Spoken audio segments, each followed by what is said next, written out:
Hello and welcome to our Tub Talk. It's time to plant. We just witnessed the flower moon and the oak leaves are the size of a mouse's ear. They say in the springtime at the end of the day that you should smell like dirt. Well, we've been busting sod and we certainly have been tilling up the soil. So today, I can plant a garden. I believe that education and gardening are similar in many ways. A garden requires patient labor and attention. Plants do not grow merely to satisfy ambitions or to fulfill good intentions. They thrive because someone expended effort on them. Just like you nurture the kids in your classroom is a beautiful masterpiece. Let's dig into today's word puzzle.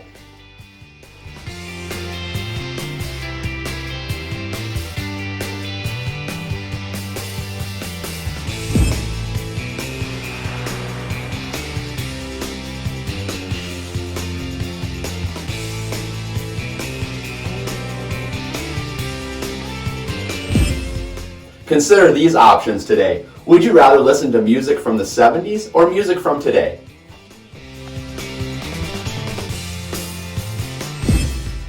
Think about the following. Would you rather have X-ray vision or would you rather have magnified hearing?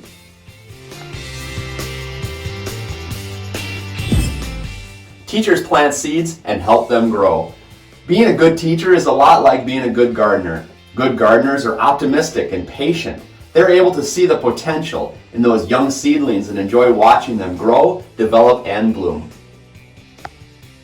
There are no gardening mistakes, only garden experiments. The glory of gardening: hands in the dirt, head in the sun, heart with nature. To nurture a garden is to feed not just the body, but the soul. And remember, weeds are flowers too once you get to know them. Have a great day.